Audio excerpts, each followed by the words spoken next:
এখন আমরা একমাত্র মেয়ের বিয়েতে বাবার অনুভূতি জানার জন্য স্টেজে আসার আমন্ত্রণ জানাবো শ্রদ্ধেয় আঙ্কেলকে।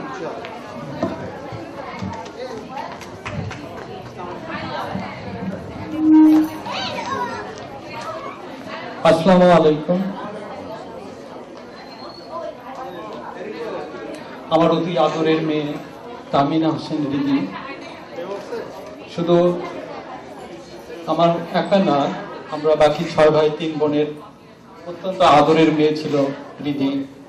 তার ইন্টেলিজেন্সি, তার ব্রিলিয়ান্ট রেজাল্ট এবং তার বুদ্ধিমত্তার জন্যই আসলে সে আমাদের পরিবারে অত্যন্ত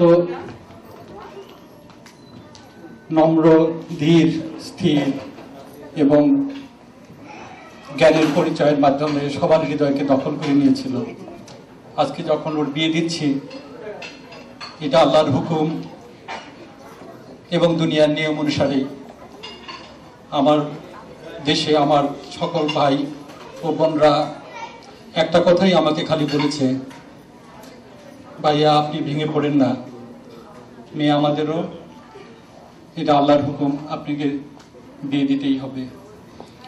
আজকে যারা আপনারা উপস্থিত আছেন তারা সবাই আমার আত্মীয়, আর এই বিয়ের মধ্য দিয়ে আত্মীয়র বন্ধন আরো সুদৃঢ় হলো।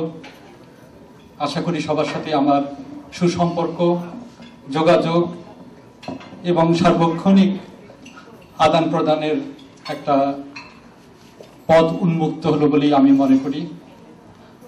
আজকে আপনারা এই নতুন দম্পতিকে দোয়া করবেন, তারা যেন ভবিষ্যতে অত্যন্ত সুন্দর এবং ইসলামের পথ অনুসরণ করে তাদের লাইফকে উজ্জীবিত করতে পারে, সবার চোখে সবার মনে যেন একটা দাগ কাটতে পারে। আমি সবার কাছ থেকে এই কামনা করছি এবং সবারকেই আমি পুনরায় সালাম দিয়ে আমি আমার কথা শেষ করছি। আসসালামু আলাইকুম।